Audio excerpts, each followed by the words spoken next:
I drove through the quiet streets of my hometown, hands slick on the wheel. The sun was setting behind the hills, casting that same orange glow I remembered from high school football practices. It'd been 5 years, but this place hadn't changed. Not a single damn thing. The corner drugstore still had the same faded, open 24 hours sign, even though it closed at 10. Same beat-up gas station where I used to pump for tips. Same old pickup trucks parked crooked along Main Street. My name's Dean Norris. I'm 34, born and raised right here in Lewiston, Idaho. I've spent the last 15 years in the Air Force, most of them overseas. Got promoted faster than anyone expected, especially the people in that house I was pulling up to. In the back seat, behind a bag of tools and a half-crushed box of beef jerky, was my dress uniform. The one with the Air Force Eagle pinned on the shoulder. Colonel, at 34. Not too many of us make it that far, that young. Certainly not the kid they said wouldn't last past E4. My dad used to laugh when I talked about joining, said I'd be back in a year begging to work at the warehouse with him and Cody, said I'd never survive the structure, the orders, the discipline. Funny, considering structure was the only thing I ever craved in this family. The concrete of the driveway was still cracked from where Cody crashed his bike back in middle school. I remember patching it with Dad one summer, said we'd fix it for good when we got time. We never did. Mailbox still leaned sideways like it was giving up on the house. A bird had built a nest inside the slot. Typical. I put the car in park and sat there for a second. My heart thumped hard like it hadn't quite caught up with my brain. After 5 years away, you'd think I'd be excited. I wasn't. I was bracing myself. Inside that duffel bag in the trunk was more than just a uniform. It was the key to their future, and they didn't even know it. I was back for a reason. And it wasn't nostalgia. I was the government's top cybersecurity lead on the new Project Sentinel defense contract, a $1.3 billion federal program, the contract my father's company had spent the last 2 years chasing. And tomorrow, I'd walk into their quarterly strategy meeting as the military liaison with final approval authority. They had no clue. Mom didn't come out when I pulled in. No hug, no wave, just the sound of the screen door swinging open. "Dinner's in 20, she called, her voice thin and flat like it'd been practiced. "I hope you didn't eat on the road." That was it. No welcome home. No how was your drive. Just a warning that I better not be late for her meatloaf. I grabbed my bag from the back, slung it over my shoulder, and walked up the porch steps. The screen door creaked like always, same busted spring on the top hinge. I stepped inside. Same carpet, same crooked lamp in the corner. That hum from the old fridge in the kitchen was still there, louder than it had any right to be. Nothing had moved, like time had just frozen the day I left. "Shoes," Mom said without looking up from the stove. I kicked them off by the door, looked down. Still the same tan rug with that weird wine stain from the Thanksgiving Cody knocked over the gravy boat. "You're early," she added, stirring something in a glass dish. "Cody's flying in tonight. He's managing 12 people now. Can you believe it?" "Yeah," I said, trying to smile. "That's good for him." She nodded like she'd expected that answer. "Shannon Murphy picked him personally for this project. Says he's got real vision." Shannon Murphy. That name again. CEO of Murphy Norris Solutions. The same company my dad started as a foreman. The same one now hanging by a thread, desperately chasing the Sentinel contract. And the woman who would be walking into a meeting tomorrow thinking she was about to get her project greenlit by some anonymous Air Force rep. That rep was me. I didn't say any of that. Just dropped my bag by the hall closet and glanced around the living room. Photos lined the mantel. Cody's graduation, Cody's wedding, Cody on a ski trip with his wife and her perfect teeth. Not a single picture of me past the age of 18. "Still stationed somewhere?" Mom asked casually. "Still working in systems," I said. She made a sound like that meant something unimpressive. "Well, at least you're doing all right. You look healthy." I nodded. My throat was dry. I wasn't sure if it was nerves or just the quiet. Tomorrow, everything would change. Tomorrow, they'd find out I wasn't just Dean, the son who'd gone off and gotten lost in some military office job. I was the man who could decide whether their company got its future or lost it completely. And tonight, I'd sit through dinner like nothing had happened. Like I wasn't about to flip their world upside down. I walked down the hallway toward my old room, the floorboards creaking in the exact same places they always had. Every step felt like rewinding a VHS tape, dusty, faded, and stuck on repeat. The door still had the "Keep Out" sticker Cody slapped on it when we were teenagers, thinking it was funny. I'd left it there. Now it just looked childish. The moment I stepped inside, it was like entering a dusty photograph. Nothing had changed. The same comforter I had in high school was stretched tight across the bed with that weird pattern of faded baseballs and bats. My Eagle Scout plaque hung crooked above the desk. Trophies from Little League sat in a row on the bookshelf, still gleaming like they meant something. But that's where the story ended, right at 18. No medals. No commissioning certificate. No photos in uniform. None of the articles that came out after my promotion, the ones I'd emailed them proudly. If I hadn't known better, I'd think I vanished right after senior year. I set my bag down and sat on the edge of the bed. The mattress groaned beneath me. I ran my fingers along the windowsill where I used to keep my ham radio, the one I saved up for with lawn mowing money. Back then, I thought maybe I'd be an engineer, or something with signals and satellites. I used to talk about it a lot. Cody had laughed and said nobody cared about that nerd stuff. A knock came at the doorframe. Mom, holding a pile of folded towels. "You've got clean ones in the closet, but I brought extra," she said, stepping in like she owned the room. Her eyes scanned the space and softened slightly. "We really should update in here. Maybe paint. It still looks like you're 15. I gave a short nod. Guess I never mattered enough past that. She blinked, clearly unsure if I was joking. She chose to ignore it. "Cody's bringing Danielle with him," she said, sitting the towels down. "She just made junior partner. Can you believe it? Corporate law. Works with some big firm in the city. Sounds like she's doing well." "She is. They both are." She paused, then added, "They just bought a new place. 4 bedrooms, backyard, whole thing. Makes me proud." I bet it did. I leaned back against the headboard, staring at the ceiling.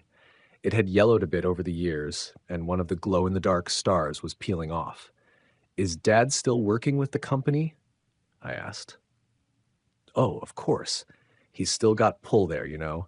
Everyone respects him, and Cody's kind of taking over the financial side, which is a big help. They're trying to impress Shannon with the direction it's all going in." "Shannon Murphy," I said. She turned toward me, eyebrows raised. "You know her?" I nodded slightly. "We've met." Huh. Small world. She didn't ask how. She never did. My job had always been this vague cloud of military stuff she didn't care to understand. There was a pause. She dusted a photo frame on the dresser like it needed urgent attention. "You still single?" she asked. "Yeah." She clucked her tongue softly. "You work too hard. You need someone to keep you grounded like Cody has with Danielle." I smiled, but it didn't reach my eyes. "I think I'm all right." She left without another word, closing the door behind her. I stood up and walked over to the bookshelf. I pulled down a yearbook, flipped through it, stopped on a page with a team photo. There I was. Catcher, varsity team. My name in neat block letters under the image. But I'd done so much more since then. Saved lives, led teams, developed cyber defense systems that protected national infrastructure, built entire frameworks that classified contractors now depended on. Yet this house still saw me as the high school kid with good aim and average grades. I opened my duffel and looked at the crisp uniform inside, the eagle insignia glinting under the room's dim lamp. Tomorrow, I'd walk into that company conference, and they'd be forced to see all the parts of me they'd ignored for over a decade. The truth was, they never saw me as a failure. That would have required them to care enough to track my progress. No, to them, I was just the one who left, the one who didn't fit their mold. But that was about to change. The major defense contract their company was banking their future on, I held final authority over its execution. I was the man behind the curtain, and I was done pretending otherwise. The kitchen smelled like pot roast and sour judgment. I took a seat at the far end of the table while Mom hovered over the stove, barking instructions to Dad about the mashed potatoes. The dining room hadn't changed a bit. Same chipped plates, same clunky silverware that never quite matched, and the same heavy silence stretching between us like a second table no one sat at. Then the front door opened. "We're here." Cody's voice rang out like a trumpet. Always had that natural volume, like the world needed to hear him enter. Danielle followed behind him, hair perfect, heels tapping across the floor like she was walking into a courtroom. "Oh, sweetheart." Mom rushed to hug them both. "You look thinner. Are you eating enough? And Danielle, that coat is gorgeous." "It's Burberry," Danielle said like it was her last name. Cody spotted me and offered a quick nod. "Dean, Cody." I gave a half smile. "Been a while." Danielle kissed the air near my cheek. "Still in. What was it? Systems?" "Still am." We all sat down. Mom handed around dishes like it was Thanksgiving, even though nobody seemed particularly thankful. The small talk started immediately. Uh, Cody's job, Danielle's clients, the new espresso machine in their kitchen. And so Shannon Murphy handpicked Cody for this next project, Dad said, his chest puffing slightly. Said she saw leadership potential. Big things coming. "That right?" I asked, chewing slowly. "Oh yeah," Cody jumped in, full grin. "It's a military-adjacent contract, big budget stuff. If we land it, we're basically guaranteed 5 years of growth. I'm running the pre-brief tomorrow." Danielle smiled, clearly proud. "He's been up every night this week working on the slides." Mom chimed in like she'd rehearsed it. "That's why he's flying back tonight. So dedicated. Did you know he's managing 12 people now?" 13, Cody corrected. I nodded. "That's impressive. What's the name of the project?" "Sentinel," Cody said, scooping potatoes onto his plate. "Cybersecurity infrastructure with defense applications. Half the execs don't even understand it, but Shannon trusts me to break it down." My fork paused in midair. "Sentinel?" "Yeah." He looked at me like I'd just misheard. "Why? You've heard of it?" "I've heard of it," I said. "Might be more familiar than you think." Dad raised his glass. "Cody's the future of that company. We always knew he had a head for this stuff." I forced a smile. "Of course." Then Mom looked at me for the first time since dinner started. "What about you, Dean? Still stationed somewhere, or did you get stuck again?" The words stung, even though I expected them. "I'm still in systems," I said calmly. "Doing all right." Cody leaned back. "You ever going to tell us what you actually do? Or is it all top secret hush-hush?" "Something like that." Danielle sipped her wine. "Well, thank you for your service, either way." It felt like a placeholder, like she just said, nice weather today, but for veterans. They talked for a while about the office politics at Cody's firm, about someone named Blake who got demoted, about bonuses. I nodded along, silent. The longer they talked, the more it felt like I wasn't part of the conversation, just a warm body in a chair. "You know," Cody said between bites, "if this contract lands, Shannon's talking about forming a new advisory board, strategy leads and all that. She's hinting I could be a part of it." "That's wonderful," Mom said, reaching for more wine. "We always knew you'd make it big." Then she turned to me. "And you, any plans? Or are you just taking it day by day?" I looked her dead in the eyes. "I've got a meeting tomorrow. Might be a big one." "Well, don't miss dinner," she said with a laugh, as if I was 13 again and grounded for missing curfew. I leaned back in my chair, looking at each of them. Dad glowing with pride, Mom sipping her wine like she earned a promotion herself, Cody basking in his pre-victory lap. None of them knew. They didn't know I was the final reviewer on Project Sentinel, that every bullet point Cody was rehearsing would land on my desk, that my recommendation could greenlight the contract or kill it. Cody was bragging about his new leadership role on a project I already controlled. He had no idea his little brother, the one who got stuck in systems, was the person Shannon Murphy reported to every week. So I smiled. I ate my dinner. I listened to them fawn over Cody like he was the next Steve Jobs. And I waited. Tomorrow, everything would change. Tomorrow, the desk jockey would become the man they all had to impress. That night, I lay in my old bed staring at the ceiling, where a few faded plastic stars still clung to the paint. I hadn't peeled them off when I moved out at 18. Back then, I thought maybe I'd come back someday and it'd still feel like home. It didn't. The mattress was too soft. The room smelled like dust and old paperbacks. Somewhere down the hall, the pipes rattled like they always had, and the fridge hummed like a broken motorbike. I closed my eyes, but sleep wouldn't come. My brain wouldn't let me rest. I kept hearing their voices at dinner, Mom's soft jabs, Cody's bragging, Dad's silence that always felt like a judgment. It wasn't what they said that got to me. It was what they didn't say, what they never said. They never asked what I'd done in 5 years. Never asked about my work or the team I led or how I'd managed to earn the fastest promotion track in Cyber Command history. I could have told them I briefed the Joint Chiefs last month, or that I'd been personally thanked by the Secretary of Defense, but none of that would have mattered to them, because to them, I'd stopped existing the day I chose something they didn't understand. I rolled over and grabbed my phone off the nightstand, opened the photos folder, scrolled through images of my team. Yvonne Grant in her flight jacket, grinning with a coffee in hand, our crew in Germany in front of a satellite station, the day I pinned on Colonel, the whole room standing and clapping. Even the crusty old two-star who'd once told me to slow down, son. I sent the picture to my parents when it happened. Never got a response. Back then, I used to think maybe the email didn't go through, or they were busy, or they didn't know what to say. But after tonight, I knew better. They didn't ignore it because they didn't get it. They ignored it because it wasn't Cody. I remembered the first time I told Dad I wanted to do ROTC in college instead of business. We were sitting at the kitchen table. I had the brochures spread out. He took one look at them and laughed. "You're going to trade spreadsheets for salutes?" he said, shaking his head. "Son, you think that's a future? Marching around and waiting for someone to tell you when to eat?" I told him it wasn't like that. That I wanted to work in cyber defense. He just waved me off. "You're smarter than that," he said. "Don't waste it." I should have known then that no matter what I did, I'd always be the disappointment. The only person who saw me for what I could be was Captain Yvonne Grant. She was my commanding officer at Langley. Hard ass, sharp as a blade, didn't hand out compliments unless you bled for them. She once pulled me aside after a 12-hour shift at the command center. I thought she was going to chew me out for overriding a comms protocol. Instead, she said, "You're different, Norris. In a good way.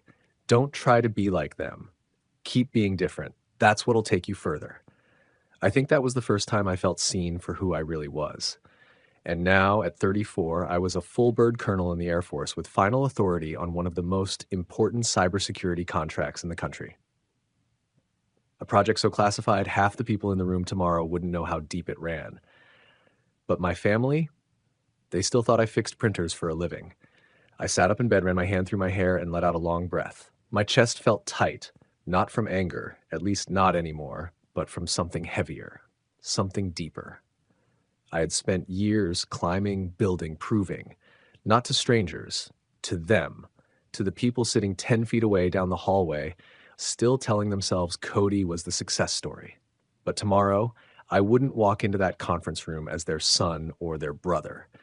I'd walk in as Colonel Dean Norris, United States Air Force, cybersecurity lead for Project Sentinel, the man who could greenlight or bury their future, and the man they'd spent a decade pretending didn't exist. The parking lot outside Norris Murphy Solutions was freshly paved, the kind of asphalt that shines when it's still dark out.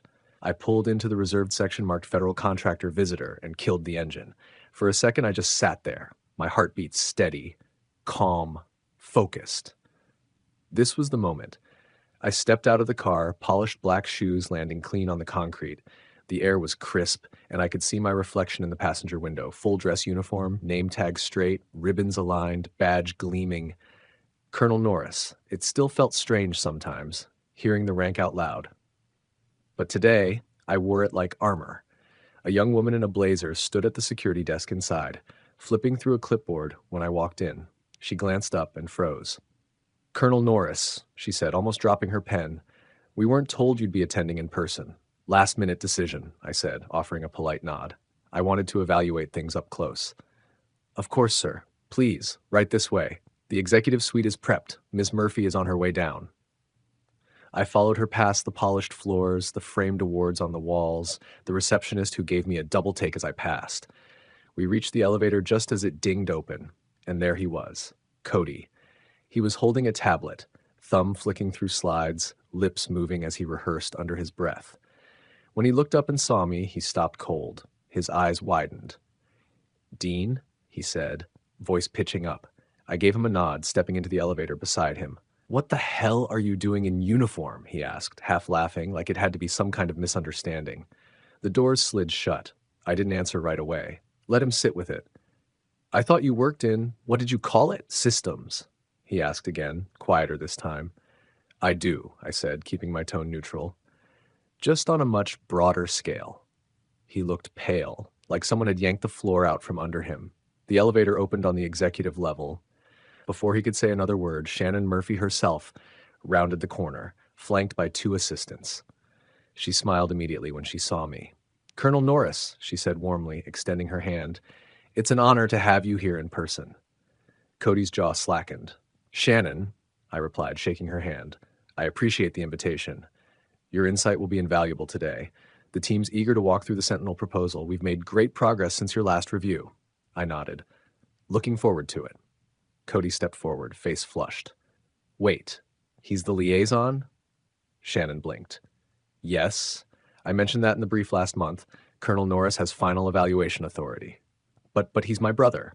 Shannon turned to look at him. "Yes, he is, and one of the most respected cyber defense officers in the country." Silence. You could have heard a pin drop. Dad turned the corner then, coffee in hand. His expression was casual at first, until he saw me. His eyes scanned the uniform, the rank, the name tag. For a second, he just stood there. "What is this?" he asked, like he wasn't sure if he was awake. "Morning," I said evenly. "Didn't want to miss the meeting." He looked at Shannon, then at Cody, then back at me. "You're the guy from the Pentagon?" "I'm the guy who's been reviewing your progress reports for 2 months," I said, "and the one deciding whether your project gets funded." He opened his mouth, closed it, then looked down at the coffee like it might explain things. Cody's voice cracked. "You've been reading my reports?" I gave a small shrug. "Evaluating them." He stepped back like I'd shoved him. "You knew this whole time?" I did. They had dismissed me as a desk jockey. Today, I was their evaluator. As we walked into the conference room, executives stood up from their seats. Everyone shook my hand. Everyone looked at my uniform. Everyone addressed me with Colonel. And for the first time in my life, my family saw me not as the kid who left, not as the disappointment, not as the one who took the wrong path. They saw me as the one in charge, the one who mattered, the one they never saw coming. The conference room was all glass and steel, clean lines, modern furniture, and a massive screen already glowing with the title slide, Project Sentinel, Executive Briefing. The long table was lined with leather chairs, all filled with senior managers, division leads, and executives adjusting ties and tapping pens. When Shannon walked in with me beside her, the room fell silent. She gestured to the front. "Everyone, this is Colonel Dean Norris. He's the lead military liaison for Project Sentinel and the Pentagon's final evaluator on our submission." A few mouths parted, eyes shifted. A few people glanced down at their notes like they'd suddenly forgotten everything they'd prepared. Dad was already seated near the middle. His face was frozen, somewhere between pride and confusion. He gave a stiff nod, as if trying to reconcile the uniform in front of him with the kid who used to mow lawns for cash. Cody was seated at the head of the table, slides loaded up, his jaw clenched tight. "We're honored to have you here, Colonel," one of the VPs said. "Glad to be here," I replied, taking the empty chair to the side, right next to Shannon. The meeting started. Cody stood and walked to the screen, clicking through his first few slides. He still had that same confident rhythm he'd used since high school debates. The voice, the posture, it was all there. But I could see the cracks under the surface. He kept glancing at me, unsure whether to pitch hard or pull back. He was rattled. "Project Sentinel," he began, "is a scalable end-to-end cybersecurity solution aimed at bolstering critical infrastructure defense at the federal level. Our firm's approach emphasizes modular frameworks, seamless updates, and agile integration across military branches." It was a decent opener. Buzzwords landed. Heads nodded. I waited. Took notes. Watched how the others reacted. Slide after slide came and went. Supply chain mapping, proposed vendor pools, long-term scaling metrics. Cody was well rehearsed, but I knew what I was listening for. Real substance, not just style. About halfway through, I raised a hand. He paused. "Yes, Colonel. In your third phase deployment timeline, you estimate full integration across airbase networks within 8 months. What metrics are you using to verify readiness on that scale?" He blinked. Well, we're leveraging third-party validation through our DoD subcontractor." "Which one?" He looked at Shannon, then down at his tablet. I think it's Precision Nexus or maybe Sentry Logic." "It's Sentry Logic," I said, keeping my tone neutral. but their current bandwidth wouldn't support full rollout without a 6-month lead time. That's assuming 0 procurement delays. The room went still. Cody opened his mouth, closed it. I let it hang for a moment, then nodded. Continue. He tried, but the rhythm was gone. The next few slides were off. He fumbled a stat, misquoted a figure, skipped a bullet point entirely. The balance in the room had shifted. People weren't just watching him, they were watching me. Another hand shot up, someone from logistics. Actually, I'd like to revisit Colonel Norris's question on supply chain timelines. By the time Cody wrapped up, the illusion was gone. He was still their golden boy, but now he was standing next to someone who knew the guts of the project better than he did. Someone they hadn't seen coming. Someone they couldn't ignore. Shannon stood to close the meeting. I want to thank everyone for the hard work leading up to today, and especially Colonel Norris, whose insight and expertise will guide our next steps. Everyone looked at me again. Some nodded, others murmured appreciation. Dad's face was hard to read, something between awe and regret. Cody just sat there, expression blank, fingers wrapped tight around his stylus. I stood, buttoned my jacket, and offered a polite smile. It's been helpful to see the operation up close, I said. This will definitely factor into our assessment. What I didn't say, but everyone understood, was this: I was in control. Cody had once mocked military men like me, called us box checkers, government drones. Now, he needed mine to approve his future. And every person in that room saw it, saw the shift, saw what I'd become. The man who could finally speak in a room that never listened before. At exactly 11 a.m., I stepped into my father's office. I didn't knock. The place hadn't changed in years. Still smelled like old paper and pine-scented cleaner.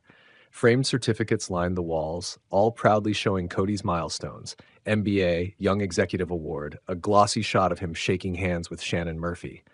My name wasn't on anything, not even a photo. Dad was at his desk. Mom sat on the nearby love seat, legs crossed, fingers nervously tapping against a mug she probably didn't want. Cody was in the corner, arms folded, staring at the floor like it owed him something. I closed the door behind me. We need to talk. Dad cleared his throat. Yeah, I think we do. For a second, no one moved. Then he motioned toward the chair across from him. I stayed standing. Why didn't you tell us? He asked, not accusing, just confused, like he couldn't wrap his head around it. I stared at him. You never cared. His eyebrows pinched. That's not fair, isn't it? I asked, keeping my tone even. Every email, every ceremony, every time I tried to share something with you, I got silence. I sent you pictures when I made Captain, Major, Lieutenant Colonel. Hell, when I was promoted to full bird colonel, I sent you the photo and never heard a word. Mom set her mug down with a soft clink. We didn't know what to say. Or maybe you just didn't think it mattered, I said, looking at her now, because it wasn't Cody's promotion. Cody shifted, finally speaking. You seriously came back just to rub this in our faces? To embarrass us in front of Shannon? I came back to do my job, I said firmly. You wanted the title. I earned the responsibility. That's not fair. I'm not here for fairness, Cody. I'm here because you're pitching a government contract and I'm the one with the signature line. That's the reality. Dad leaned forward, rubbing his hands together like he was trying to warm them. I always thought the military was for people who didn't know what they wanted, he said quietly.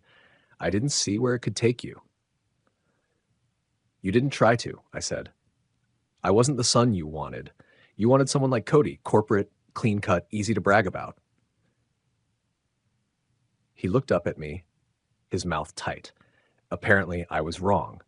That hung in the air for a beat. Cody scoffed. So what now? You get to lord it over us, show up in uniform, humiliate us in front of the board, and feel like you've won?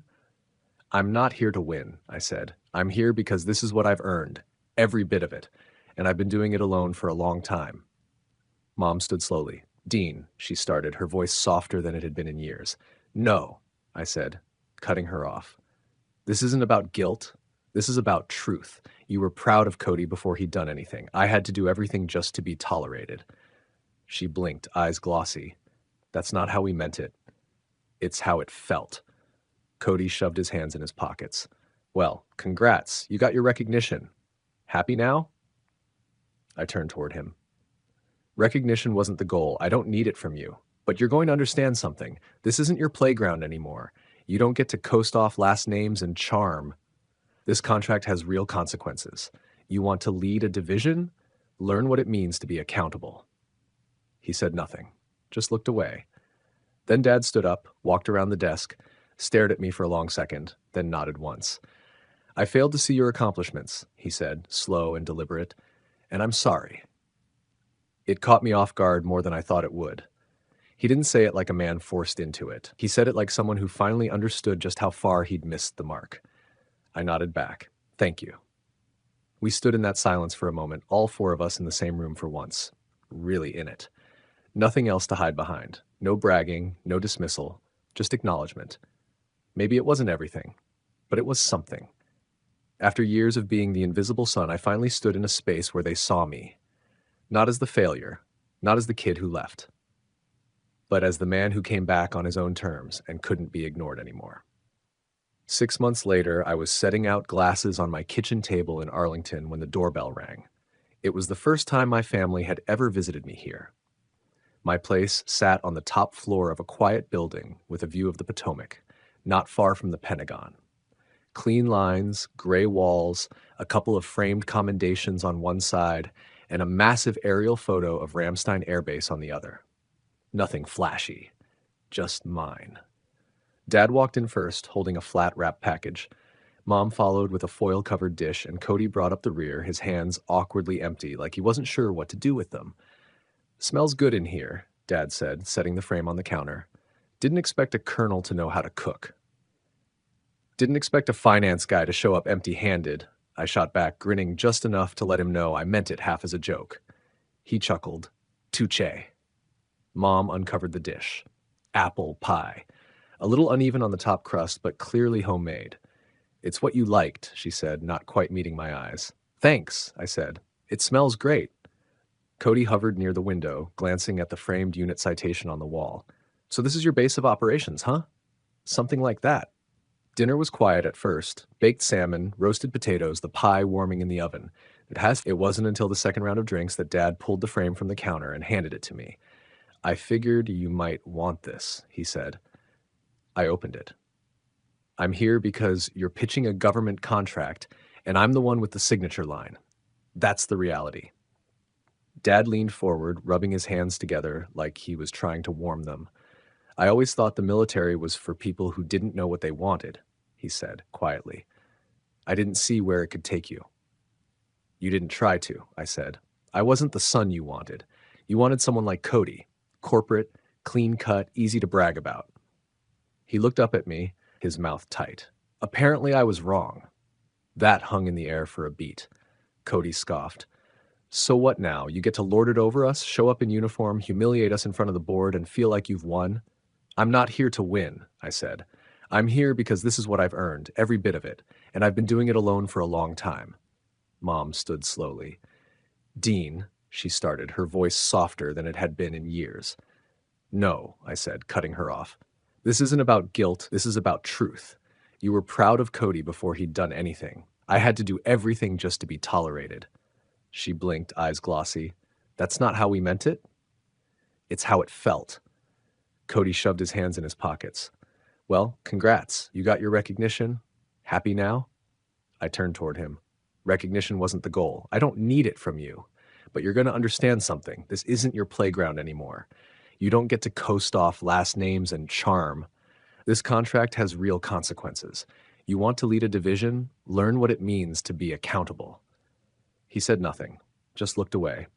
Then Dad stood up, walked around the desk, stared at me for a long second, then nodded once. I failed to see your accomplishments, he said, slow and deliberate, and I'm sorry. It caught me off guard more than I thought it would. He didn't say it like a man forced into it. He said it like someone who finally understood just how far he'd missed the mark. I nodded back. Thank you. We stood in that silence for a moment, all four of us in the same room for once, really in it. Nothing else to hide behind. No bragging, no dismissal, just acknowledgement. Maybe it wasn't everything, but it was something. After years of being the invisible son, I finally stood in a space where they saw me, not as the failure, not as the kid who left, but as the man who came back on his own terms and couldn't be ignored anymore. 6 months later, I was setting out glasses on my kitchen table in Arlington when the doorbell rang. It was the first time my family had ever visited me here.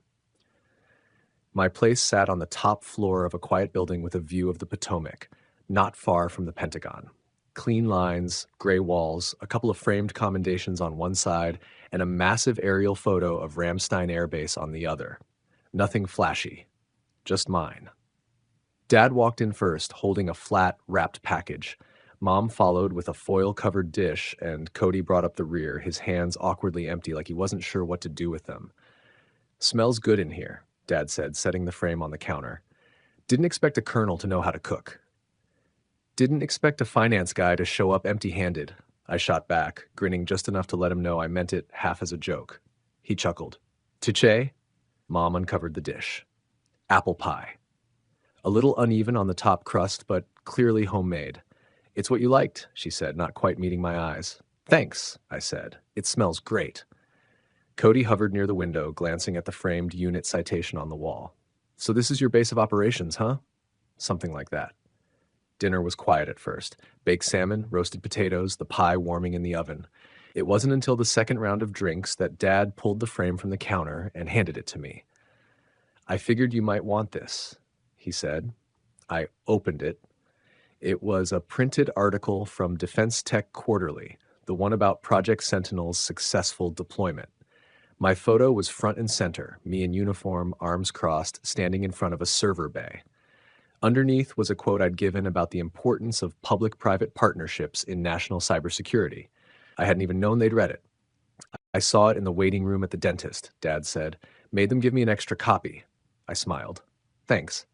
He looked around the room. "You've done well for yourself, Dean. More than well." Mom nodded, sipping from her wine glass. "We're proud of you." That word, I wasn't sure I'd ever hear it from her. Not like that. It landed heavier than I expected. Cody cleared his throat. I actually used your protocol last month. The Sentinel framework. Our team borrowed part of it for our internal audit." I raised an eyebrow. "Yeah? Yeah?" He shrugged, suddenly sheepish. "It's pretty damn solid. Kind of made me realize how much I don't know." "That's most of us," I said. "It's a moving target." We clinked glasses, and for the first time in a long time, it wasn't strained.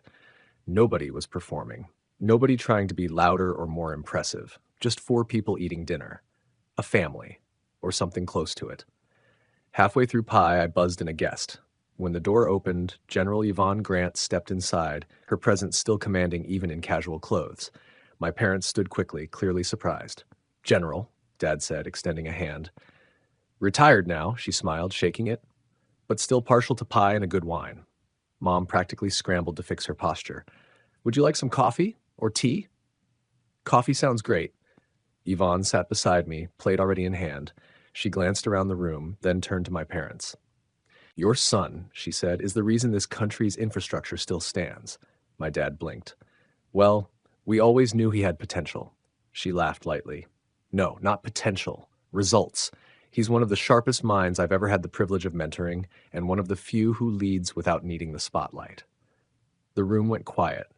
I looked down at my fork, then at Cody, who gave me a small nod. It wasn't bitter. It wasn't competitive. It was the kind of nod that said, "Yeah, okay. You earned this." And I had. For years I chased recognition from a family that saw me as the one who walked away, who built something they never tried to understand. Now they sat at my table, eating my food, telling stories in a house I built from the ground up. Not out of revenge, not out of pride, but because I wanted to be seen finally as a man who mattered. And tonight, I was. After everyone left, the apartment felt bigger, too big. I stood out on the balcony, arms resting on the cool metal rail, looking out over the Potomac. The city lights shimmered in the water, car horns blipped far below, and a plane blinked its way toward Reagan National. Inside, the last of the wine glasses sat drying by the sink. Mom had offered to wash them, but I waved her off. Some things I preferred to do myself. On the wall behind me, the framed Defense Tech Quarterly article now hung next to my unit's citation plaque. It looked right there. Balanced. The past and the present side by side. Not competing, just existing together. I let out a breath I didn't know I'd been holding. There hadn't been applause, no dramatic movie ending, no sudden outpouring of apologies or big gestures. Just a dinner, some laughter, a pie, and quiet acknowledgments that used to feel impossible. And yet, something had shifted. Earlier that night, as they were putting on their coats, Cody had clapped me on the shoulder and said, half grinning, "Thanks for not nuking my proposal back in January, sir." He said it lightly, like a joke. But the pause before "sir" gave him away. It wasn't mockery. It was respect. And that mattered more than I thought it would.